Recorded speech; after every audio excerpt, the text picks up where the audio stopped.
Hello everybody. We're going to start chapter 3, and that is labeled Solving Equations. I'm going to start off with some baby steps here. We're going to be using variables, and we're going to be solving for variables. In other words, we're going to find out what the value of a certain variable has to be in order to make the equation true. And when we're doing that, we're going to be using just the 4 basic operations that you've learned starting in kindergarten: addition, subtraction, multiplication, and division. Now the idea here is, let me put an example problem up here. If I have x plus 3 equals 10, x is my variable. It could stand for any number of things. But in this case, the value of x has to be such that when I add 3 to it, I get 10. Well, intuitively, you're going to say x has to be 7. Okay, and that works for some simple problems. But we have to have a way of solving a more complex problem. And I'm going to show you how to do that right now. When I solve for a variable, when I isolate a variable, I get it by itself. I'm going to look at the operation that I have. I'm adding 3 to it. So if I have addition, what I'm going to do is I'm going to do the opposite. I'm going to subtract. Or I like to call it adding the opposite. In this case, I'm going to add a negative. And I want to get rid of that 3, so I'm going to add negative 3 to both sides. Okay? So what happens is, when I add this side, okay, the x just goes down. There is no x term to add it to. So I'm left with x. Here, 3 and negative 3 cancel out. And then 10 and negative 3 gives me 7. The x is all by itself. I have x equals 7. Okay? And the way I check that is I'm going to take and I'm going to substitute 7 in place of x in the original equation. So what I'll have is, and I use parentheses, 7 plus 3 equals 10. And I know that 7 plus 3 equals 10. So we're good.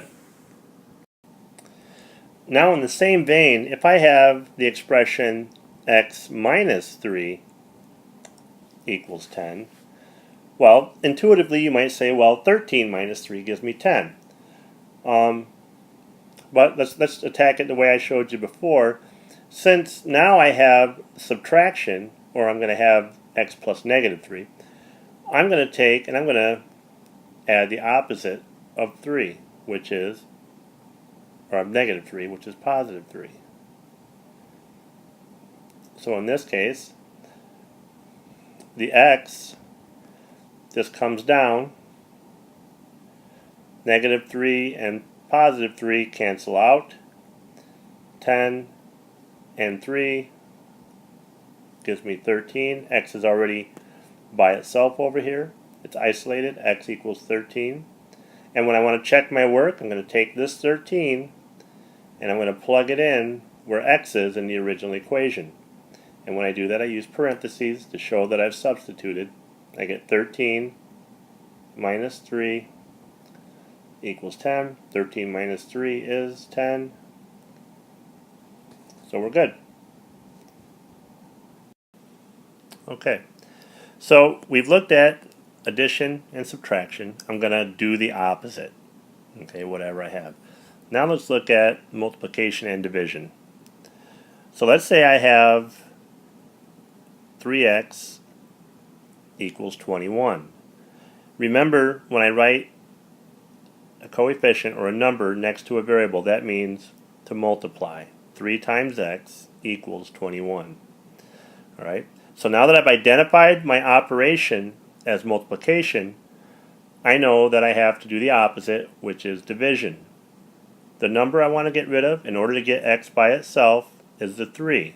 So I'm going to divide the opposite of multiplication, divide by 3. And when I do this, I show division as a fraction. It's just easier to write. So in this case, 3 divided by 3 is just 1x, which is x by itself basically. And 21 divided by 3 is 7. Okay, so 1x, or just x, equals 7 in this case. And when I want to go back and check, I'm going to take this 7, plug it in for x, using parentheses.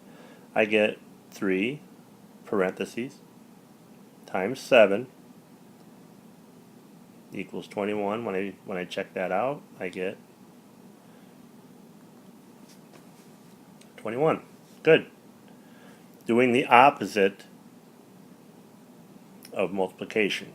3 times x is 21. Divide both sides by 3, the number I want to get rid of, to get x by itself. And then I check my work, I plug in 7 in the original equation, and I should come out with a true answer. And then of course the same goes for division. Let's say I have x divided by 3 equals 21. Keep it simple using the same numbers. Once I've identified, this means when I have a fraction, that's division, x divided by 3, I'm going to do the opposite of divide, which is multiply. The number I want to get rid of is this 3 down here, to get x by itself.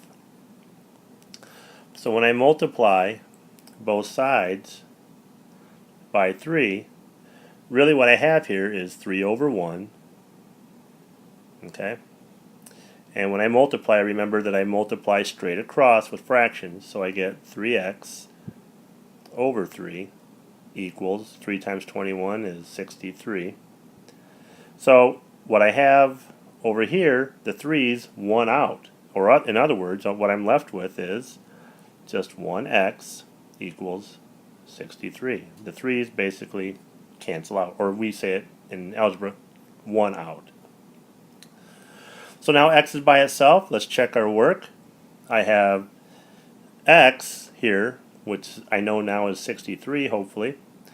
So let's type in, or let's put in parentheses 63. That helps me remember that I substituted.